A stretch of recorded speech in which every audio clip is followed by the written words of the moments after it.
and welcome everyone to the Drishti IAS English YouTube channel. I'm Pragya with you today. In our today's episode of Target UPSC Prelims 2024 MCQs Practice Series, we'll be discussing the MCQs from the subject of polity, set 7. So let us begin with our discussion today. The very first question of our today's discussion is: consider the following expenses of a High Court. And High Court is mentioned under which article of the Indian Constitution? It is mentioned under Article 214 of our Indian Constitution. So your first statement is salaries and allowances of the judges. Your second statement is salary and allowances of the staff. Your third statement is administrative expenses. And your fourth statement is pension of a judge. So, which of the following expenses are charged on the consolidated fund of the state? Option A, 1 and 4 only. Option B, 1, 2 and 4 only. Option C is 1, 2 and 3 only, and your option D is 2 and 3 only. So the correct answer for this question is going to be option C, 1, 2 and 3 only. The salaries, allowances and privileges etc. of the judges of the High Court are determined by the Parliament. So who has the power to determine? The Indian Parliament. And it is determined from time to time as specified in the second schedule of the Indian Constitution. They cannot be varied to their disadvantage after their appointment. This provision ensures that the conditions of service of the judges of the High Courts remain the same during the term of the office. However, the President will be competent to override this guarantee under the proclamation of financial emergency. And a financial emergency is proclaimed under Article 360 of the Indian Constitution. The administrative expenses of the High Courts, salaries and allowances of the judges and staff of the High Courts are charged upon the consolidated fund of the state and are not subject to vote in the state legislatures, while the pension of a High Court judge is charged on the Consolidated Fund of India. Consolidated Fund of India.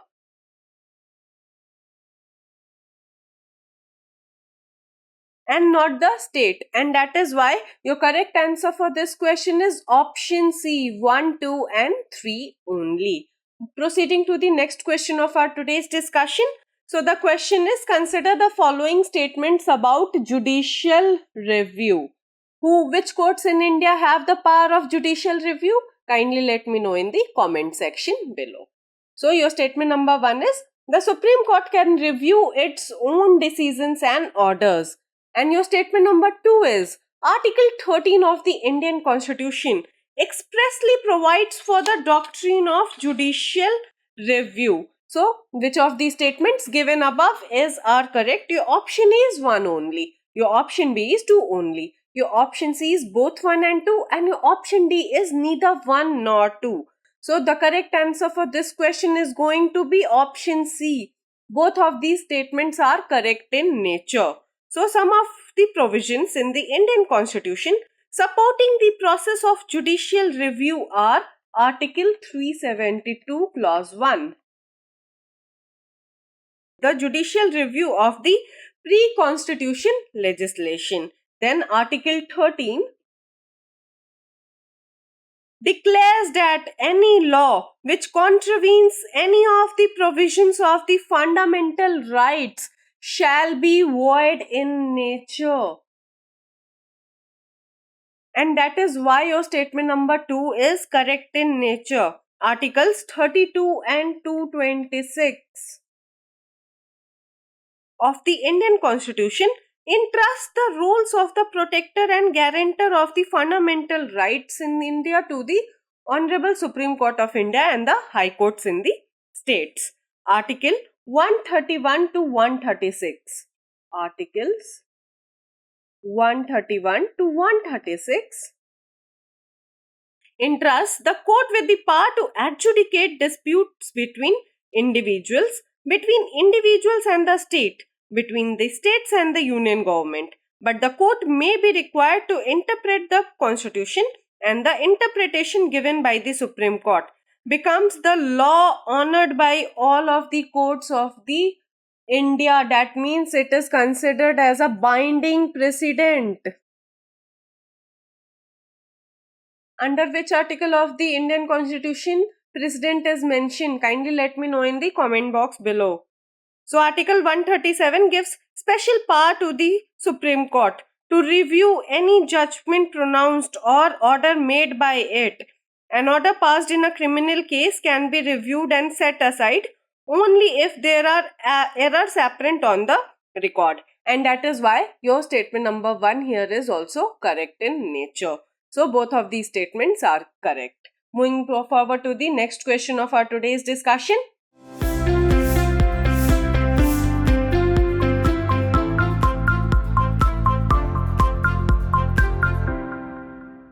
So the question is, consider the following statements. The Court of District Judge has both original and appellate jurisdiction. The Court of the Sessions Judge, also known as the Sessions Court, is the highest court for criminal cases in a district. So, which of these statements given above are correct? Your option A is 1 only. Your option B is 2 only. Your option C is both 1 and 2. And your option D is neither 1 nor 2. So again, the correct answer for this question is going to be option C. Both statement 1 and statement 2 is correct in nature. The Court of the District Judge is the highest civil court in a district to deal with the civil cases. So all of us know the hierarchy of the courts: Supreme Court, High Court, District Courts,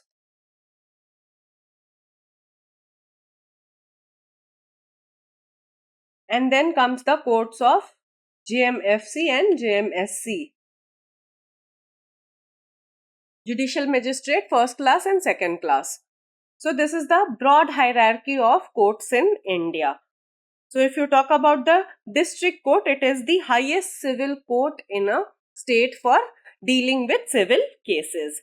Very often the same court is called the Court of District and Sessions Judge when it deals with both civil and criminal cases.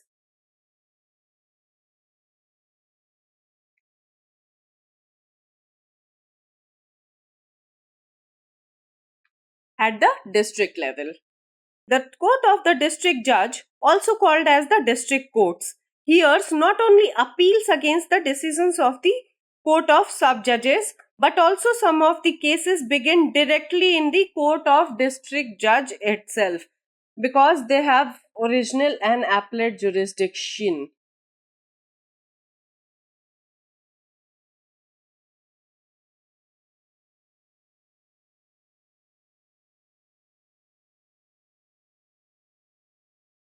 Civil court deals with cases pertaining to disputes between two or more persons regarding property, divorce, contract, and breach of agreement or landlord-tenant disputes. Since the Court of the District Judge has both original and appellate jurisdiction, that is why your statement number 1 is correct in nature. If you talk about the criminal courts in a state, so in every district there are civil courts and criminal courts. We all know that there are civil courts and criminal courts.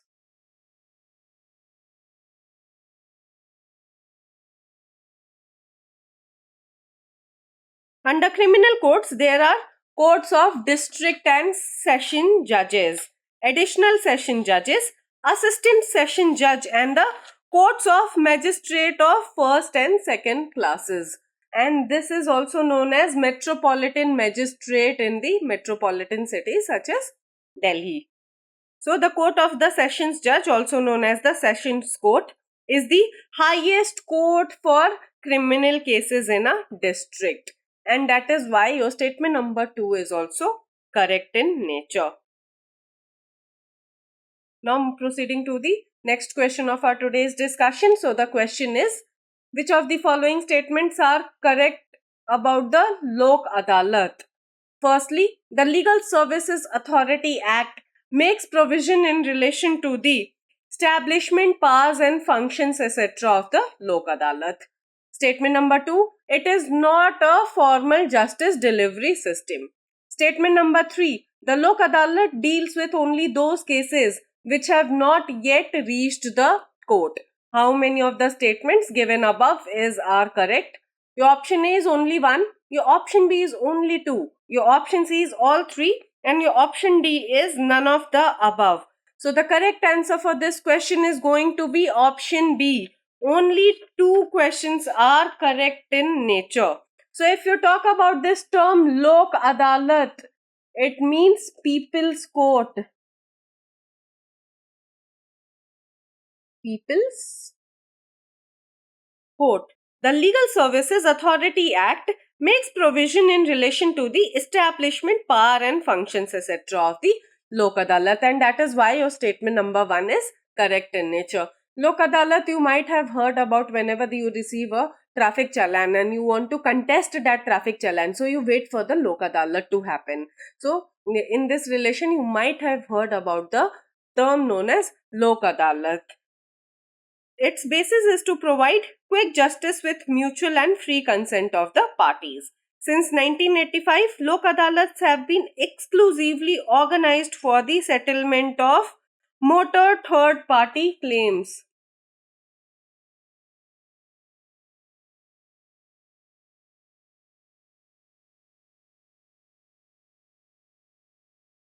Following the initiative of former Chief Justice of India, Justice P.N. Bhagwati.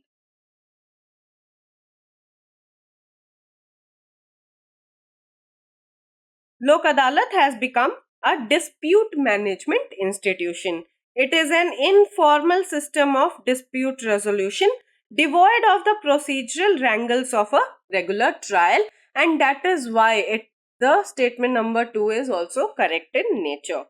The Indian courts are overburdened with the backlog of cases, and the regular courts are to decide cases which involve a lengthy, expensive and tedious process. The object of the establishment of the Lok Adalat is to settle the disputes quickly by counseling and discussions etc. It is a forum where the cases pending in a court or which are at the pre-litigation state are compromised or settled. And that is why your statement number 3 is incorrect in nature.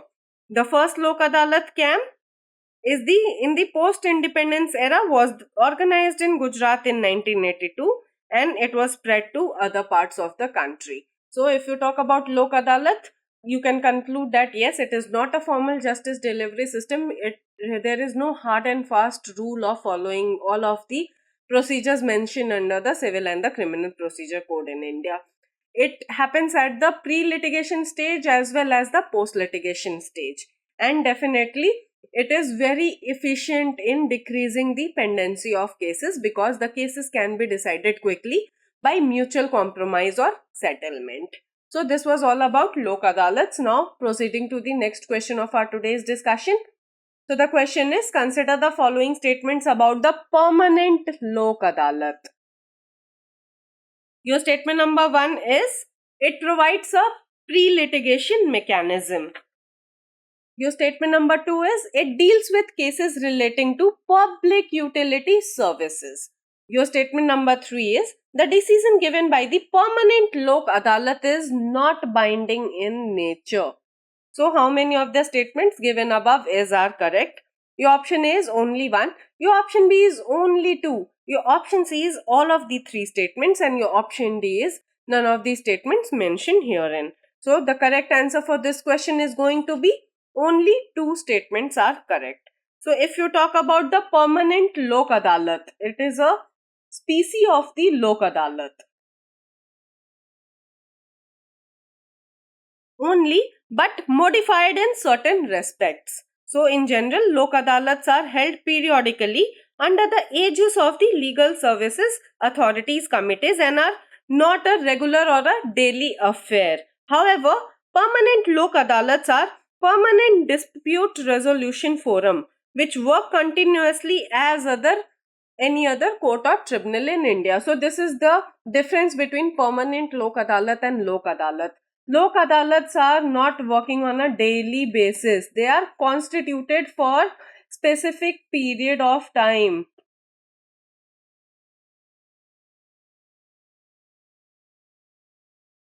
But if you talk about permanent Lok Adalat, the permanent word herein qualifies the term Lok Adalat, and it is definitely a body which is functioning on a day-to-day basis like any other court or tribunal in India.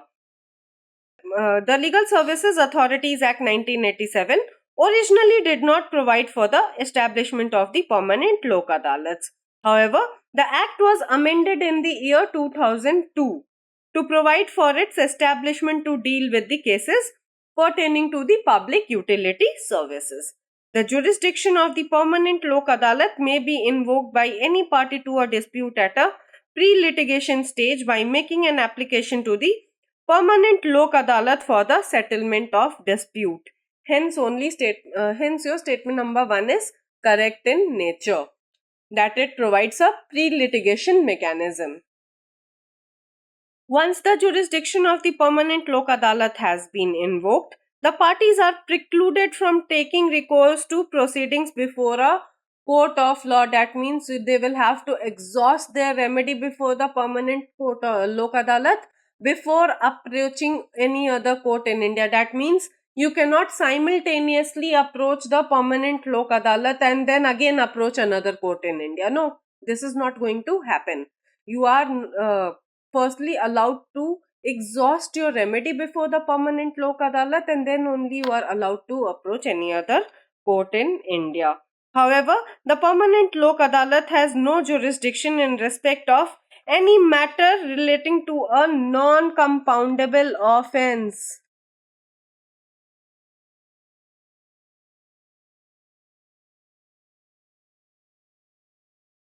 So, what is a non-compoundable and compoundable offences? They are mentioned under CRPC.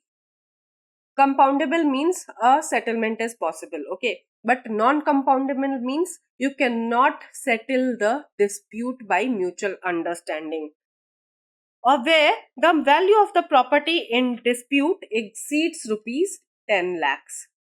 So in these cases, the permanent Lok Adalat has absolutely no jurisdiction. The permanent Lok Adalats also have no jurisdiction where the matter does not pertain to any public utility service. Permanent Lok Adalats also cannot take cognizance of a matter which is already sub judice in a court of law, and therefore your statement number 2 is also correct in nature. The permanent Lok Adalat, while conducting conciliation proceedings or deciding a dispute on the merits, must be guided by the principles of natural justice, equity, and other principles of justice, but it is not bound by the strict rules that are followed in the Code of Criminal Procedure or Civil Procedure and the Indian Evidence Act. Permanent Lok Adalats have residuary jurisdiction in addition to the jurisdiction enjoyed by the Lok Adalats to decide the dispute even if the parties have failed to resolve the dispute after conciliation. The decision of the permanent Lok Adalat is final and binding on all the parties and on persons claiming under them, and the same is deemed to be a decree of a civil court. Again, no appeal lies against the judgment award of the permanent Lok Adalat, and that is why your statement number 3 was not correct in nature. Now proceeding to another question of our today's discussion. So the question is, with reference to the qualification of judges for appointment to the Supreme Court, consider the following statements. Your statement number 1 is, the minimum age for the appointment of a Supreme Court judge should be 35 years. He or she should have been a judge of the High Court for 5 years or an advocate of the Supreme Court for 10 years. The Supreme Court judges hold office until the age of 65 years. So, how many of the statements given above are correct? Your option A is only 1, your option B is only 2, your option 3 is all the statements are correct, and your option D is none of the statements given herein are correct in nature. So, your correct answer for this question is going to be option A. Only one statement herein is correct in nature. So, articles 124 to 147 in part 5 of the Constitution of India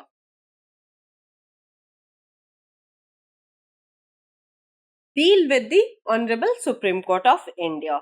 The Parliament has the power to make laws regulating the organization, independence, jurisdiction, powers, procedures, and other matters relating to the Honorable Supreme Court of India. Now, coming to the qualification of judges. So, for being the judge of the Honorable Supreme Court of India, a person has to fulfill the following conditions. Firstly, he or she must be a citizen of India. Secondly, he or she must have been a judge of the High Court for 2 or more such courts in succession for at least 5 years, or he must have been an advocate in the High Court or 2 or more such courts in succession for at least 10 years. And that is why your statement number 2 is incorrect in nature. He must be a distinguished jurist in the opinion of the President of India. So these are the conditions a person has to fulfill for getting appointed as the judge of the Honorable Supreme Court of India. Now, who is a distinguished jurist? The provision to enable the President to appoint a distinguished jurist as the judge of the Honorable Supreme Court, even if the concerned person does not qualify on grounds of certain minimum years of service in the High Courts, was intended to open a broad spectrum of choices for the appointment to the highest court of the land. It has to be mentioned that Indian Constitution does not prescribe a minimum age for appointment as the judge of the Indian Supreme Court, and that is why your statement number 1 here is also incorrect in nature. So if I talk about the term of the office of the judge of the Honorable Supreme Court of India, the Constitution does not prescribe any fixed period of service for the judges of the Supreme Court after appointment. Once appointed, a judge of the Supreme Court continues to hold office until, firstly, he or she attains the age of 65 years. Any question regarding his age is to be determined by such authority and in such manner as has been provided by the Parliament of India, and that is why your statement number 3 here is correct in nature. The Constitution ordains that a judge of the Supreme Court can be removed from his or her office by the President only on the grounds of proved misbehavior or incapacity.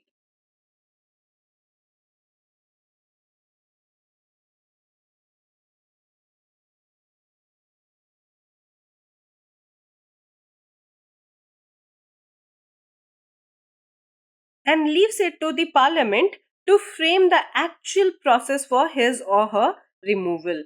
And that is why the correct answer for this question is only one. And the removal of the Supreme Court judges is known as impeachment. So kindly let me know in the comment box below, is the removal of the president also known as impeachment, or the term impeachment is specifically used for the removal of the judges? Proceeding to the next question of our today's discussion. So, which of the following are included under the compulsory provisions of the 11th schedule added through the 73rd Constitutional Amendment Act of 1992? So, 73rd and the 74th Constitutional Amendments have established municipalities and Panchayati Raj institutions in India, and they further the democracy on ground roots level. Democracy on grassroots level.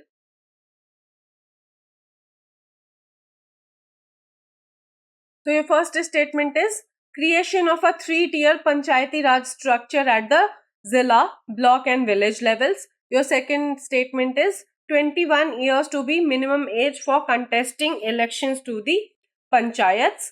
Statement number 3, indirect elections to the post of chairman of Panchayats at district level.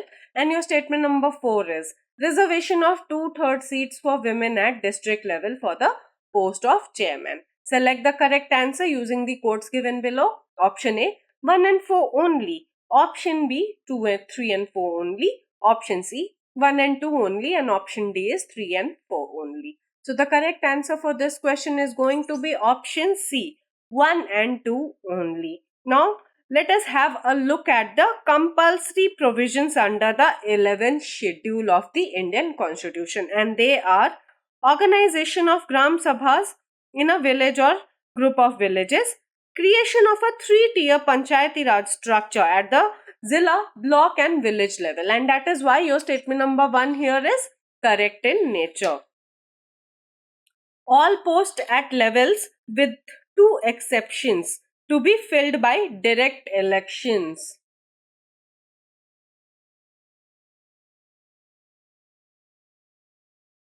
And who conducts the elections to the local bodies and urban local bodies? The State Election Commission. Indirect elections to the post of chairman at the intermediate and district levels, and that is why your statement number 3 is incorrect in nature. The minimum age for contesting elections to the Panchayati Raj institutions to be 21 years, and that is why your statement number 2 is correct. Reservation of seats both for chairman and members for SC/ST in panchayats at all levels in proportion to their population. Reservation for women for both chairman and members in panchayats at all levels up to 1/3 seats, and that is why your statement number 4 is also incorrect in nature. The tenure of PRIs has been fixed at 5 years, and if they are dissolved earlier, fresh elections have to be held within a period of 6 months. Creation of a state election commission to conduct elections to the Panchayati Raj institutions, as I said. In order to review the financial position of the Panchayati Raj institution, each state has to set up a state finance commission every 5 years. So these are the compulsory provisions under the 11th schedule of the Indian Constitution, and the correct answer for this question is option C, statement number 1 and statement number 2. Now proceeding to the next question of our today's discussion. So the question is, which of the following falls under the category of urban local bodies responsible for the administration of the urban areas? Number 1, town area committee. Number 2, port trust. Number 3, municipal corporation. And number 4 is cantonment board. How many of the statements given above are correct? Your option A is only 1. Your option B is only 2.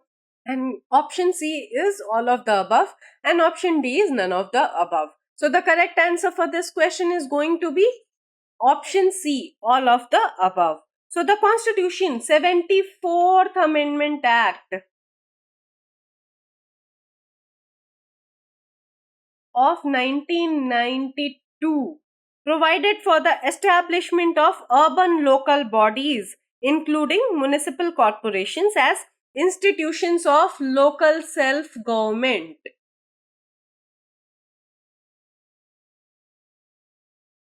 It also empowered the state governments to devolve certain functions, authority, and power to collect revenue to these bodies, and made periodic elections for them compulsory in nature. So, the following ministries at the central level look over the subject of urban local government, including the Ministry of Housing and Urban Affairs, and this was created as a separate ministry in the year 1985. Then there is the Ministry of Home Affairs, which foresees the functions in case of union territories. Then there is Ministry of Defense in relation to the cantonment boards. The following 8 types of urban local bodies have been created in India for the administration of urban areas, and these are firstly the municipal corporation, and that is why your statement number 3 here is correct. Then there is municipalities. Then there are notified area committees. Then there are town area committees, and that is why your statement number 1 also here is correct in nature. Then there is cantonment board, and that is why your statement number 4 also is correct in nature. Then there is township, and then there is port trust. Special purpose agencies such as water supply and sewerage boards, housing boards, urban development authorities, and others. And that is why all of these are the correct answer for this question. Moving to the next question of our today's discussion. So with reference to the PESA Act, consider the following statements. Number 1, the provision of Part 10 of the Constitution extends in tribal areas by this Act. Number 2, this Act helps in preservation and safeguard of tribal tradition and customs in India.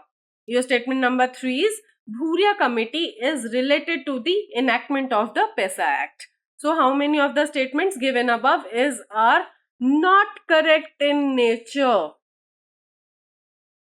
So time and again I say that kindly read your questions very carefully. So the statement mentioned here is not correct. That means you have to identify the incorrect statement out of these statements. So your option A is only one, your option B is only two, your option C is all three, and your option D is none of the above.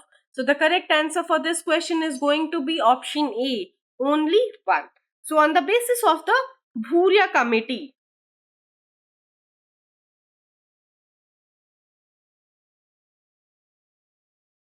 submitted in 1995, the Parliament of India in 1996 enacted the Panchayats Extension to the Scheduled Areas Act, also known as the PESA Act, to extend Part 9, that is the Panchayati Raj system, to the 5th schedule areas.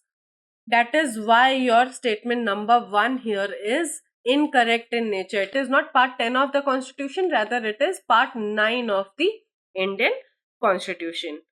PESA lays down the exceptions and modifications necessary in the law, both the constitutional provisions as well as the state Panchayati Raj legislations, while extending the Panchayati Raj institutions to the scheduled areas.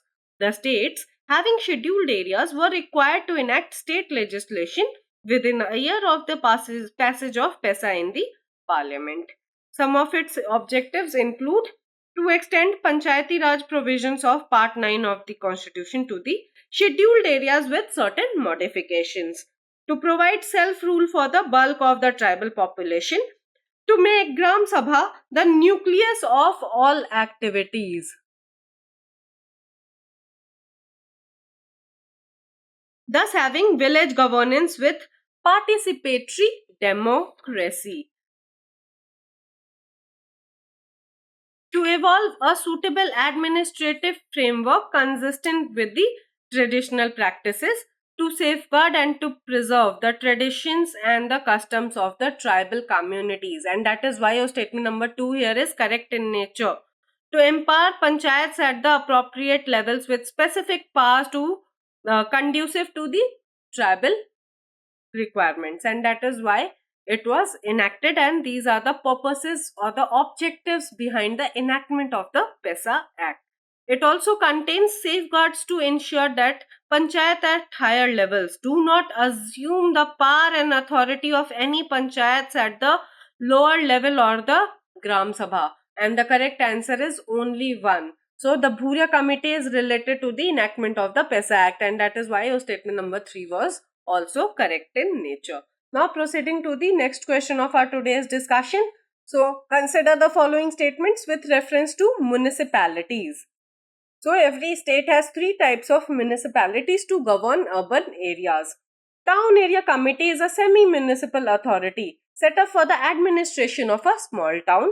Statement number 3, a municipal corporation is for small urban areas. So how many of the statements given above are correct?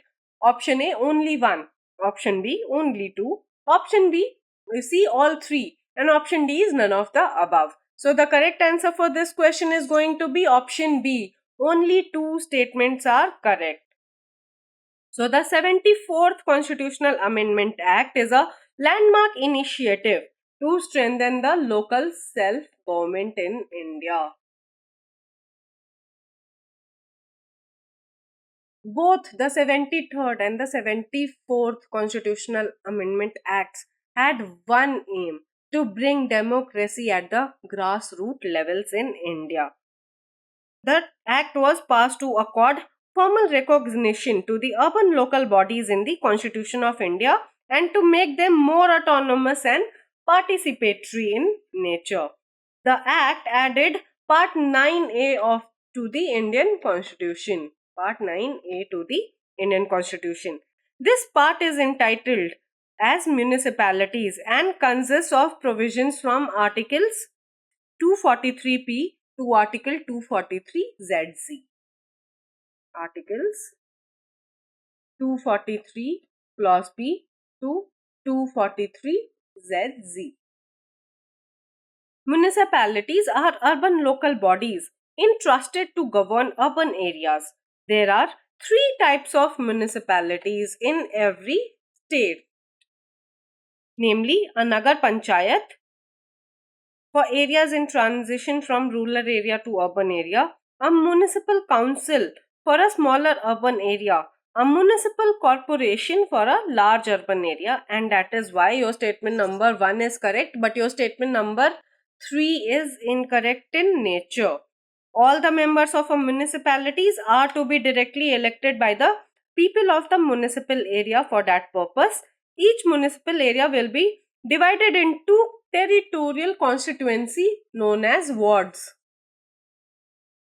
So you might have heard also in your city that yes, there are going to be ward elections, and as I said, the ward elections or the elections to the local and urban bodies are conducted by the State Election Commission. There is a 5-year term of office for every municipality. If the municipality is dissolved before the expiry of 5 years, the elections for constituting a new municipality must be completed within 6 months from the date of its dissolution. The town area committee is created for the administration of a small town. It is like a semi-municipal authority and is entrusted with a limited number of civic functions like roads, street lighting and drainage. It is established by a separate act passed by a state legislature, and that is why your statement number 2 is correct in nature. So option B is the correct answer for this question. Now moving to the practice question of our today's discussion. So the question is, the Gram Nyayalayas Act 2008 has been enacted to provide for the establishment of the Gram Nyayalayas at the grassroots level. Consider the following features of this act. Firstly, it shall be established for every panchayat at intermediate level or a group of contiguous panchayats at intermediate level in a district. Number 2, it exercises the powers of both criminal and civil courts.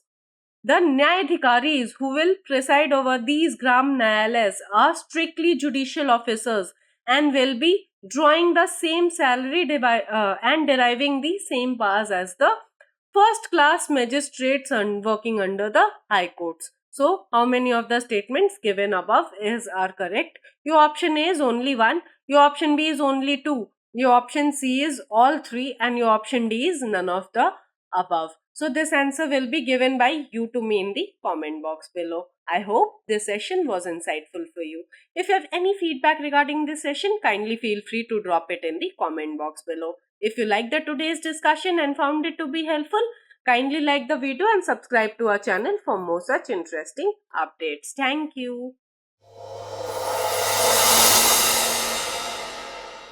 For more informative content, like, share and subscribe, and do not forget to press the bell icon to get the notifications.